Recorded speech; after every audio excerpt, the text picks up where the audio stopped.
ورحمة الله وبركاته. إليكم أبرز عناوين هذه النشرة الأخبارية: حقيقة وفاة الفنان رشيد الوالي، حيث تداولت خلال الساعات الماضية على مواقع التواصل الاجتماعي أخبار تفيد بوفاة الفنان المغربي رشيد الوالي، ما أثار حالة من القلق والحزن في صفوف جمهوره ومحبيه داخل المغرب وخارجه. وسرعان ما انتشرت هذه الإشاعة بشكل واسع خلال أو عبر صفحات غير موثوقة اعتادت بنشر الأخبار الزائفة دون التأكد من صحتها، غير أن مصادر إعلامية أكدت أن خبر وفاة رشيد الوالي لا أساس له من الصحة، وأن الفنان لا يزال على قيد الحياة ويواصل أنشطته الفنية بشكل طبيعي.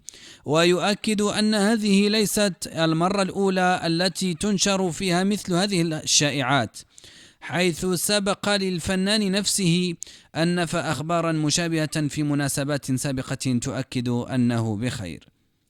وفي سياق متصل، أوضحت بعض التقارير أن سبب اللبس يعود إلى خبر وفاة والده الفنان سنة 2025، وهو ما جعل البعض يخلط بين الخبرين ويعيد نشره بشكل خاطئ. فقد أعلن رشيد الوالي حينها وفاة والده بعد صراع من المرض الطويل، معبرا عن حزنه الكبير لفقدانه. وقد أشار رشيد الوالي نفسه بأن خرج في منصة الإنستغرام يعبر عن قلقه وعن استيائه لهذا الخبر الحزين.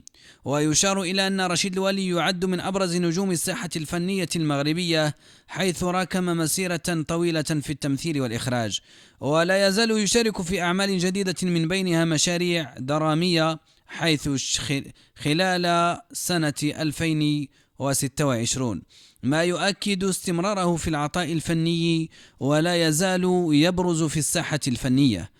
وإلى أخبار قادمة إن شاء الله.